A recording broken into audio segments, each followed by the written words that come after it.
The forbidden experiment. In the dark silence of space, the alien research ship Virulon floated above Earth. Inside, thousands of alien scientists and watchers studied human behavior every day. Most aliens thought humans were primitive, emotional, violent, and unpredictable. But not Lyraa. Lyraa was different. She was young by her people's standards, only 67 cycles old, barely an adult. Her eyes were bright blue, glowing slightly in the dim light of the ship's laboratory. Her hair shimmered like starlight and her skin had a soft silver glow. She had always followed orders, until now. Lyraa sat alone in the genetics chamber staring at a restricted human biology file. Her hands shook. "This is forbidden," she whispered to herself, but her finger hovered over the holographic button. I shouldn't open it, but curiosity burned hotter than fear. With one soft tap, the file opened. Images, data, and videos flooded the screen. It showed human reproduction, not just the science of it, but the emotion. Mating rituals, kisses, the way humans touched each other, not only with their bodies but with trust, laughter, and desire. Her heart beat faster.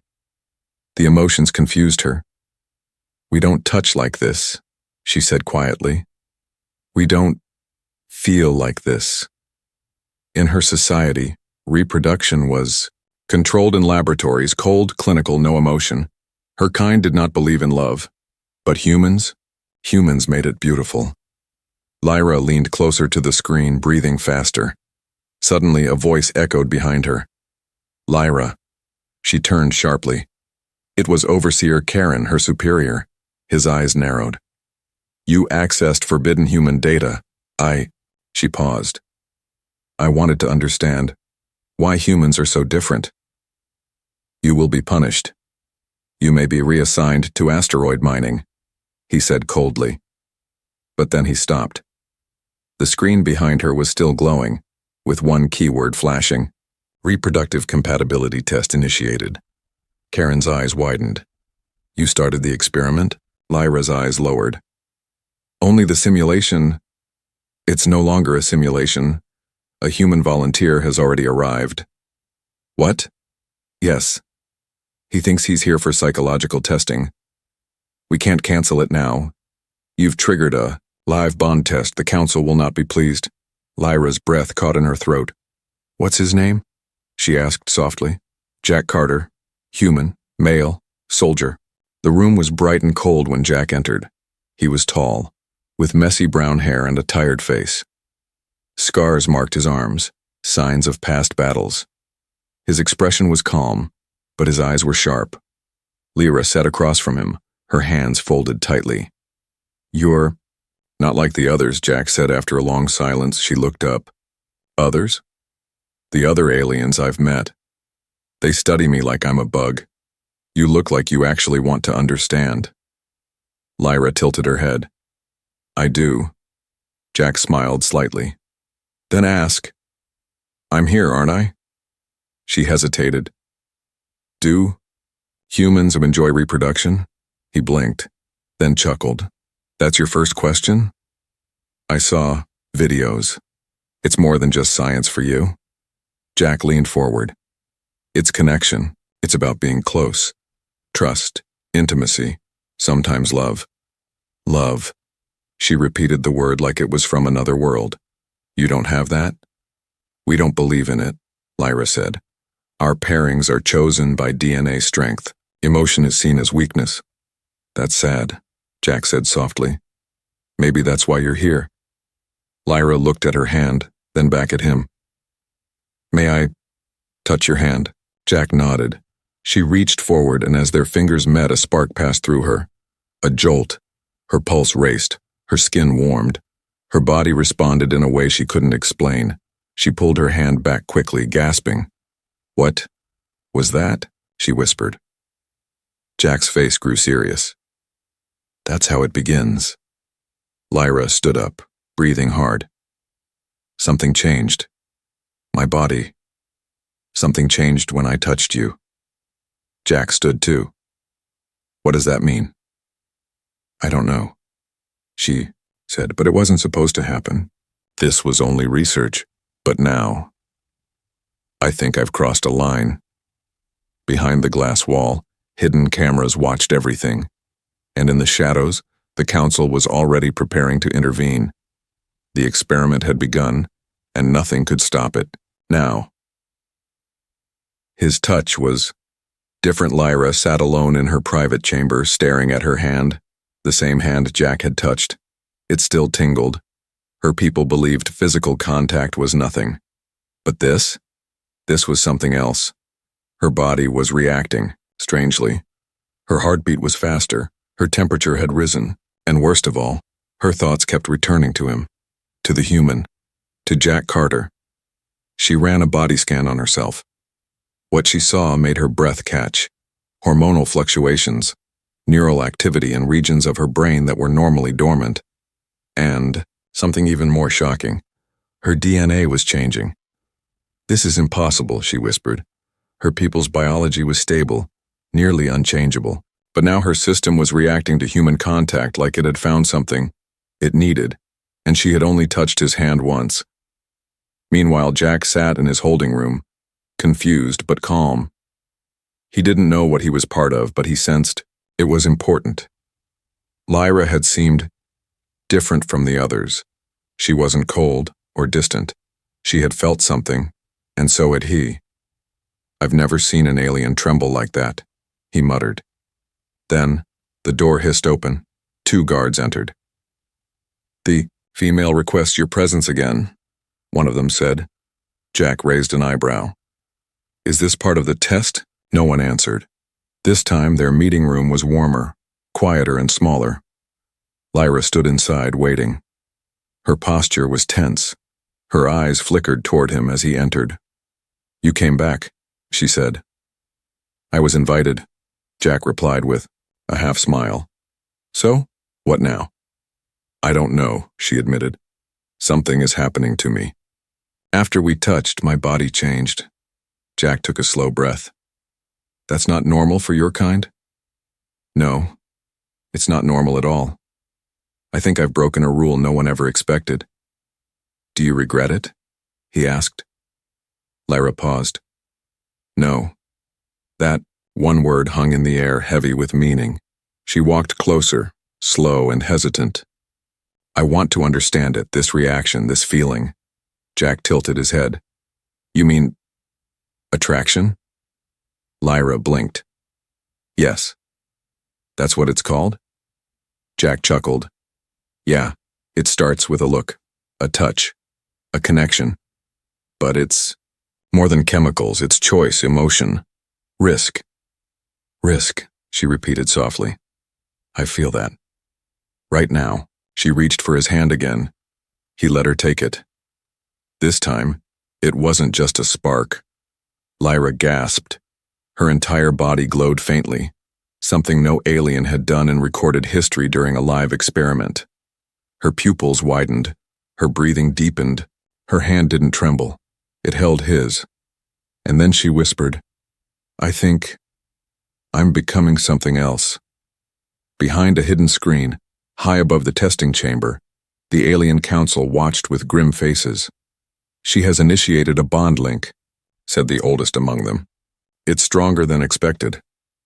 "Terminate the experiment," ordered another, but Overseer Karen stepped forward. "We can't. If we stop now, we may kill her. The bond is fusing into her biology. Removing him may cause psychological collapse."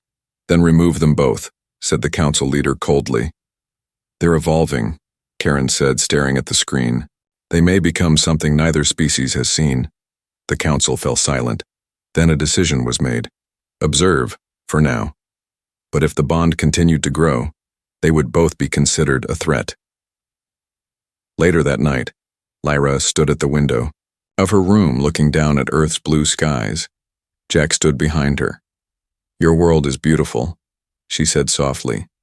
"So is yours," he replied. "I don't know what's happening to me," she said, "but I know one thing now." "What's that?" "I don't want to stop it." Jack didn't say anything.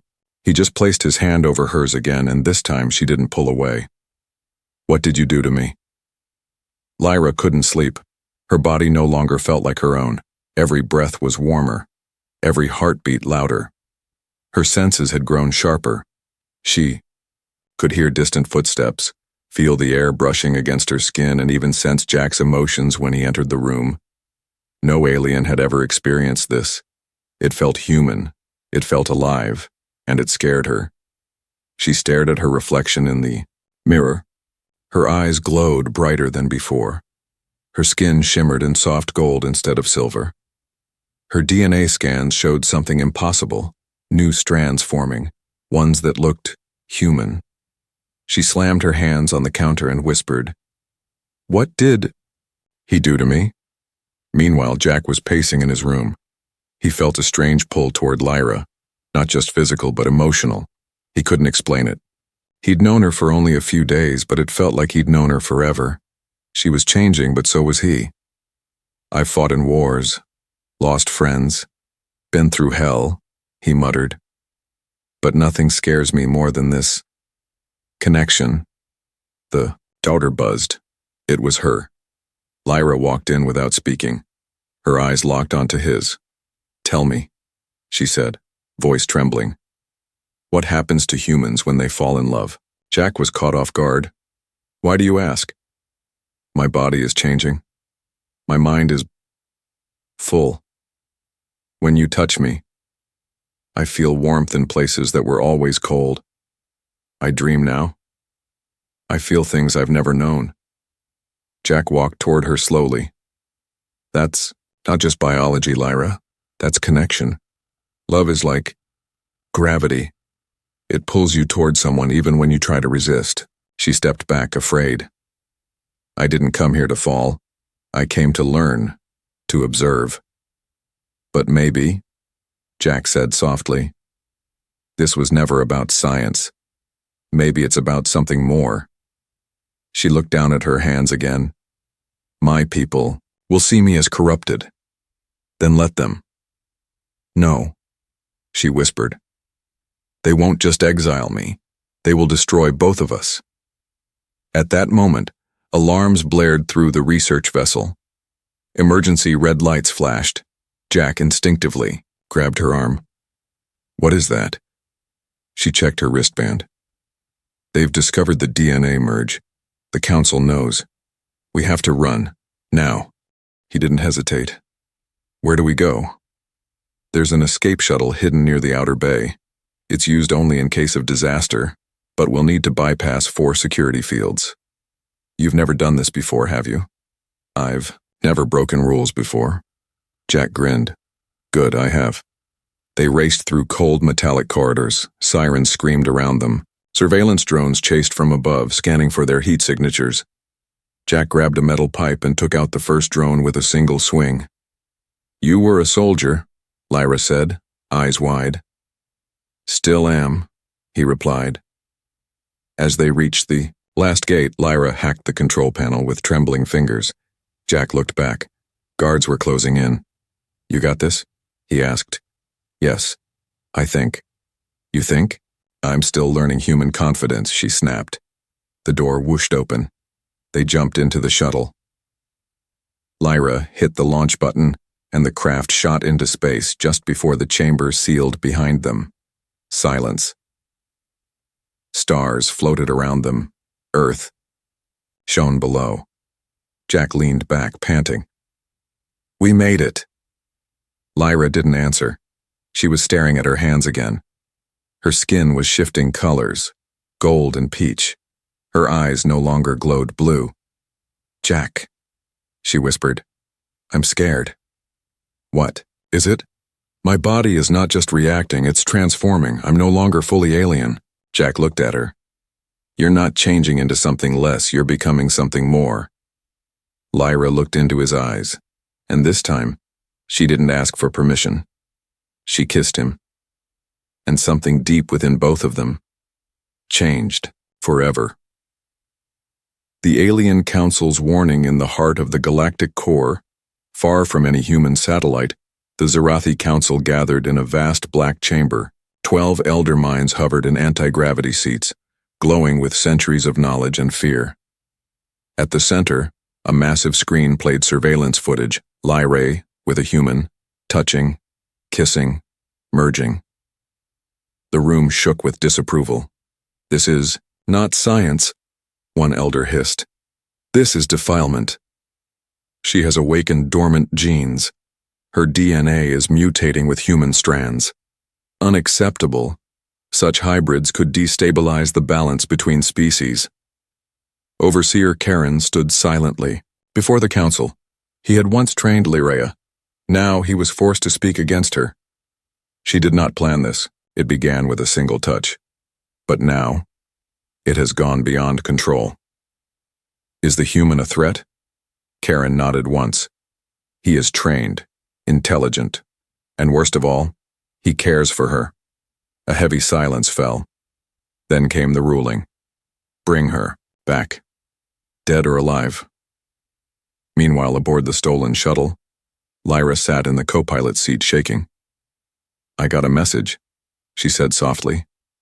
Jack looked over. "From your people?" She nodded. "The council. They've sent a formal decree." She pulled up the message on the holo display. Glowing words scrolled across. "Return for cleansing. If you do not comply, you will be considered unstable and terminated. The human will be executed." Jack clenched his fists. "They want to erase you? Like you're a glitch?" "I am a glitch, Jack. In their system, in their world. No. You're proof that two species can become more than just enemies or test subjects." Lyraa looked out the window at the stars. "Where do we go now? The humans don't know me. My kind wants me dead. We have no place." Jack stood. "Then we make a place." "How?" she asked. "First we land. Somewhere quiet. Then we figure out what's happening to you. Together." They landed on a small moon hidden behind Jupiter's rings. No satellites, no cities, just silence and starlight. Inside a rocky cave, Jack helped build a temporary shelter using shuttle parts. Lyraa sat beside a small fire, her glowing skin now flickering between alien silver and human peach. "It's speeding up," she said. "The merge." Jack placed a hand on her shoulder. "Do you feel pain?" "No," she whispered. "But I feel watched." Jack turned, instinct alert. And then a shadow appeared at the cave entrance. A voice echoed, deep and cold. "By order of the council, you are under arrest." Lyraa stood. "Karen?" He stepped into the light. Her old mentor, her judge. "I warned them to send someone else," he said. "But they chose me to bring you back or end this." "I won't go," Lyraa said. "You are losing yourself." "No," she whispered, standing taller. "I'm finding who I really am." Karen's hand hovered near his plasma weapon. "Then I have no choice." Suddenly, Jack stood between them. "If you want her, you go through me." Karen stared at him. "You're just a human." Jack smirked. "And you're just scared of what happens when humans and aliens stop following orders." A tense silence. Then Karen lowered his weapon.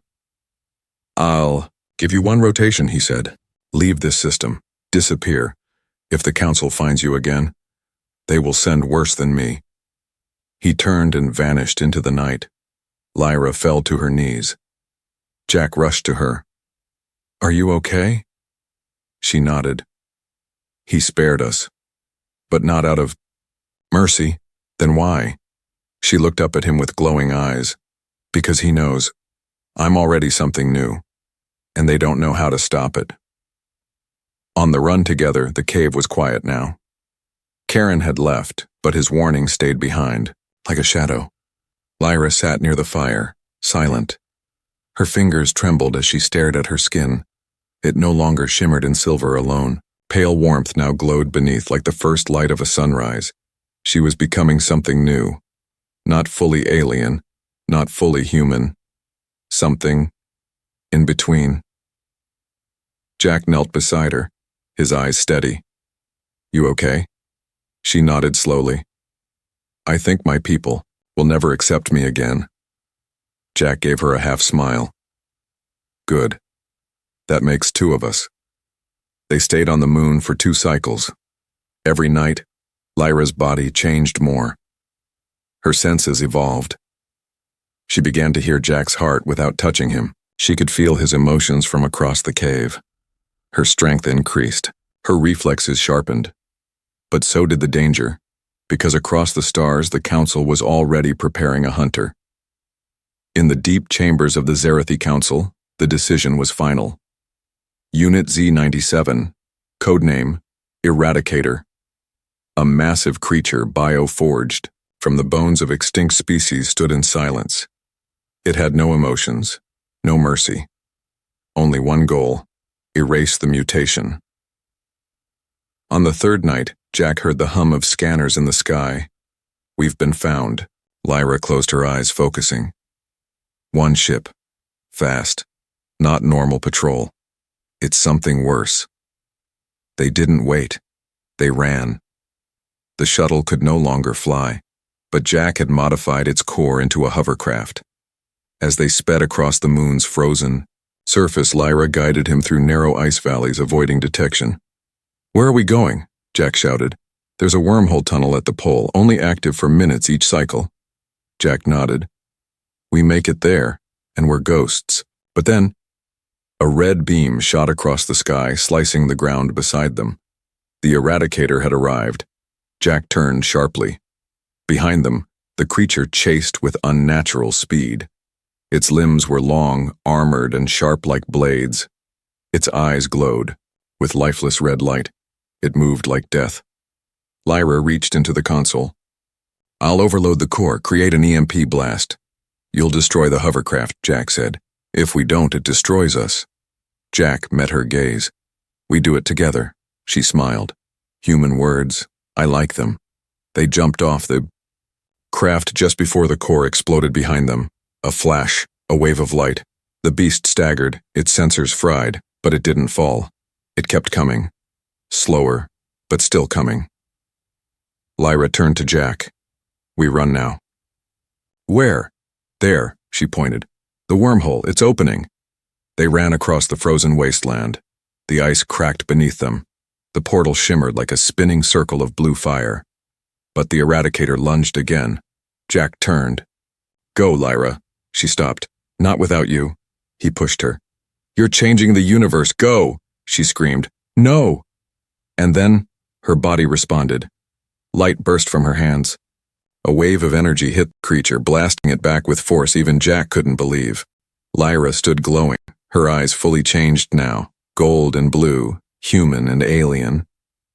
Jack stared, stunned. "What was that?" "I don't know," she said, breathlessly. "But I think it's only the beginning." They jumped into the wormhole, together, and vanished from known space. In the council chambers, chaos erupted. She used hybrid energy. She's no longer one of us.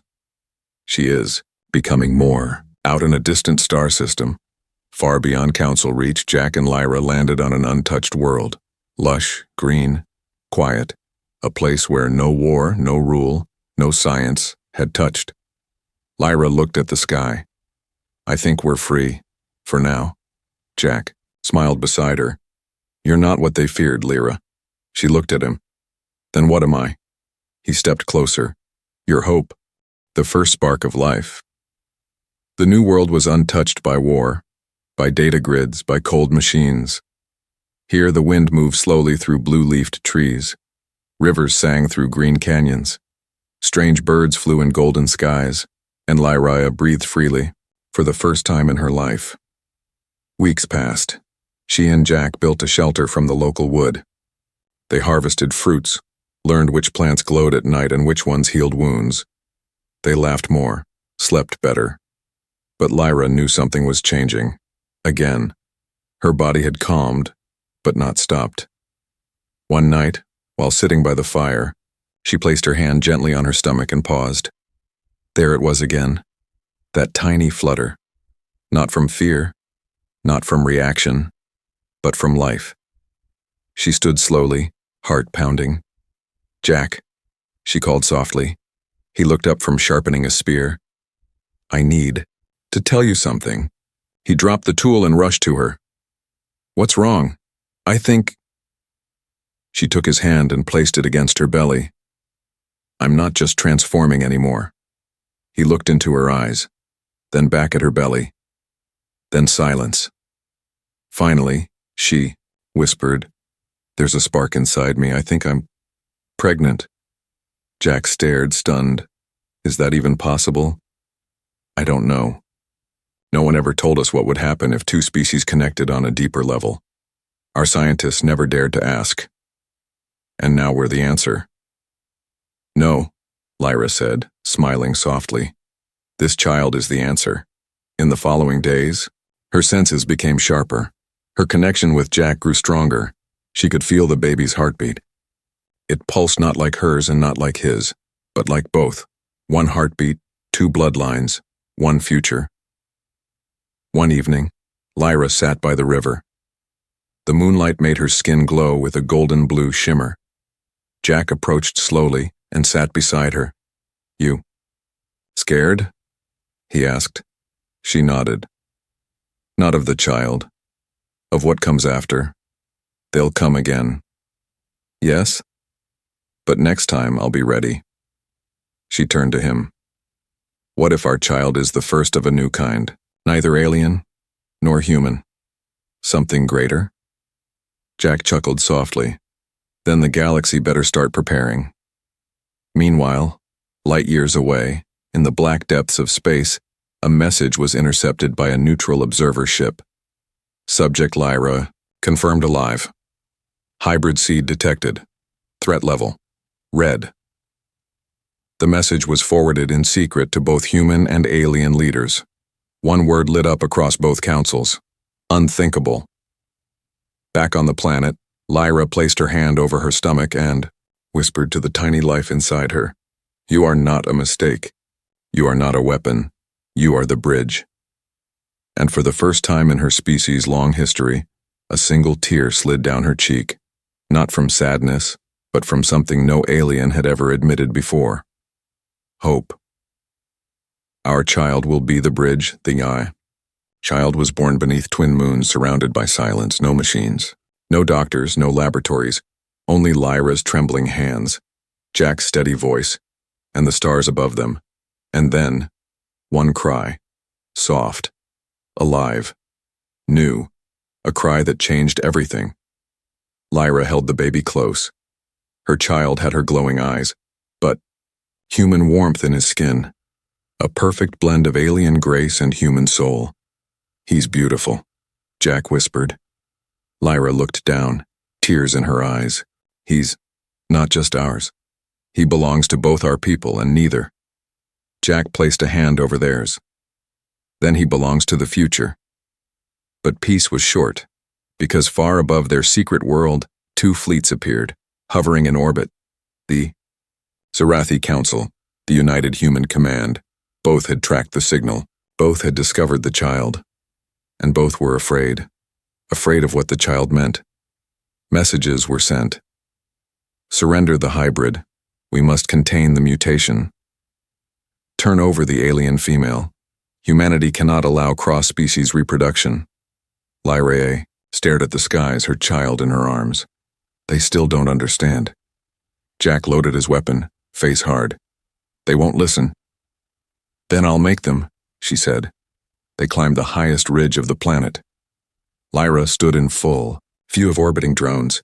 She pressed her fingers to her temple and sent out a pulse, not of fear, not of threat, but of emotion, a message, a feeling, a truth. Across thousands of monitors, alien and human leaders suddenly felt something they had never felt from the other side. Warmth, love, hope, not data, not tactics, not strategy, just a mother's love for something impossible. And the message was clear. This child is not a weapon. He is a bridge. You can destroy us, but if you do, you destroy the chance to become more than war and fear. I was born to obey, but now I choose to protect. Let him live, let us live, and maybe, just maybe, now we all evolve. Silence, across space, no response. Then, One by one, ships began to turn. First the human fleet, then the alien vessels. They retreated, slowly, unsure, but willingly. No orders were given, only understanding. Back on the ridge, Jack let out a long breath. You did it. Lyraa didn't smile. She just looked down at her son. He did it. Years later, legends spread across the stars of a boy with glowing eyes and a fearless heart. A child who walked among both humans and aliens, teaching them not just how to live together, but how to feel together. And in a quiet corner of the galaxy where no warships dared fly, Lyraa and Jack raised their child, together under blue skies and golden stars. Because love had done what no science, weapon, or council could, it changed the future. Forever.